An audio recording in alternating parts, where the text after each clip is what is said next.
cette année, le thème que la source a donné aux artistes pour travailler, c'est le théâtre des peurs et des plaisirs.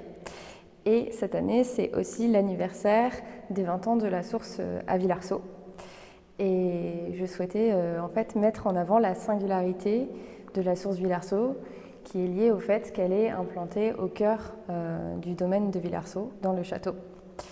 Et donc c'est ce que je souhaitais mettre en avant dans les projets cette année et dans l'exposition, parce que le domaine, c'est vraiment une source d'inspiration importante pour les gens qui le connaissent, et d'autant plus pour moi, puisque comme j'ai été artiste en résidence à la source à Villarceau, j'ai habité dans le domaine pendant 6 mois. Donc ça m'a beaucoup inspirée. Projet par projet, on a construit en fait au fil du temps avec les enfants et les familles de la source une histoire qui mêle le réel du château et l'imaginaire. Tous ces projets sont rassemblés dans l'exposition pour former en fait un monde imaginaire qui raconte le domaine tel qu'on le rêve en fait. Donc afin de transmettre aux enfants, on va dire mes 2 principales pratiques artistiques qui sont le textile et la mise en scène, j'ai essayé de faire des projets qui permettaient d'appréhender le matériau textile et les différentes façons qu'on a de le travailler. Par exemple, le motif imprimé, comme on retrouve sur le projet des sirènes, qui est un travail à l'encre, ou le labyrinthe, qui sont des motifs imprimés. Il y a aussi le travail du patronage, en fait, de comment on met en volume un matériau souple.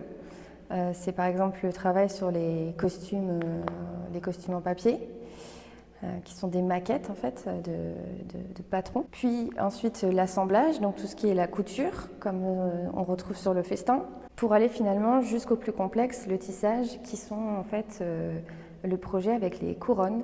Et donc où pendant cet atelier, les familles ont appris en fait à fabriquer carrément un tissu sur le métier à tisser. Donc tout ça, ça permet d'apprendre à connaître le matériau textile, à le manipuler, à le comprendre et surtout en fait à s'en servir comme un moyen d'expression.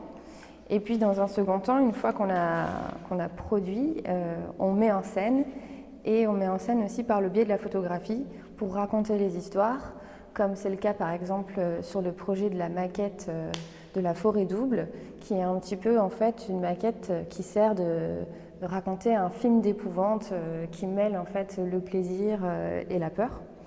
Et donc la photographie, elle permet de raconter les histoires et de mettre en valeur aussi les projets des enfants. C'est toujours les enfants qui choisissent les histoires qu'ils ont envie de raconter.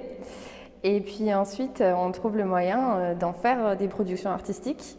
Et donc, pour moi, c'était assez challengeant parce qu'il fallait à la fois que ça soit un contenu pédagogique, que je puisse transmettre des choses artistiquement parlant aux enfants.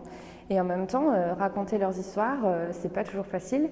Comme par exemple le château d'argent, en fait, où finalement le château, ils imaginent qu'il est en argent et en plus qu'il flotte dans le ciel. Donc, il faut trouver des moyens de rendre ça, de mettre ça en forme.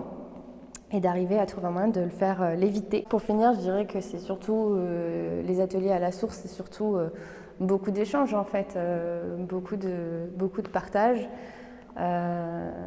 Et que les enfants, quand ils racontent des histoires, finalement c'est assez difficile, assez exigeant. Et moi je leur transmets mon savoir-faire et eux en fait me transmettent toute leur énergie et leur imagination.